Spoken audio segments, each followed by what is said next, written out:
Quelles sont les priorités de votre commission pour 2023? Alors en 2023, on a la chance de garder le même budget et c'est important. Donc il y a la vie associative qui est un niveau important puisque vous savez qu'après le Covid, malheureusement, on a un déficit de personnes qui font de la vie associative. Donc il y a tout ce dynamisme et le département intervient sur beaucoup de domaines. Et puis on a aussi la terre de jeu, donc l'animation sportive. L'année dernière, on a fait une dotation supplémentaire pour les comités pour que cette année et en 2024, on anime le territoire. Vous savez que malheureusement, la Covid nous a empêchés de développer la pratique du sport et on veut redynamiser, ne serait-ce que pour la jeunesse qui se sédentarise et puis aussi pour des problèmes de santé.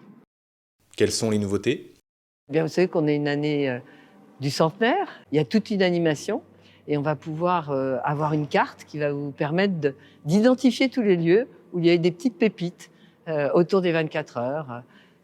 Steve McQueen, Aloué, des pilotes, la Charte-sur-le-Loir, Rondeau à Champagné et j'en passe parce que pratiquement dans toute la Sarthe, on va se retrouver avec des événements sportifs.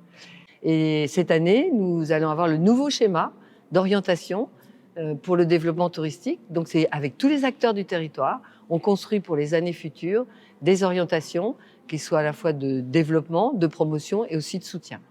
Comment qualifieriez-vous votre commission en quelques mots?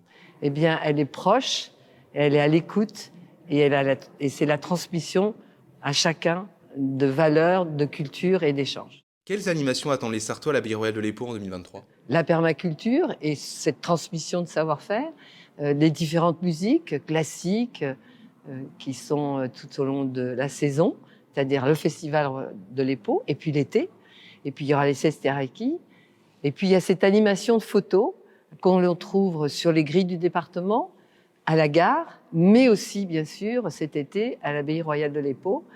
Et puis la nouveauté aussi, c'est de pouvoir venir déjeuner dans le Café des Moines,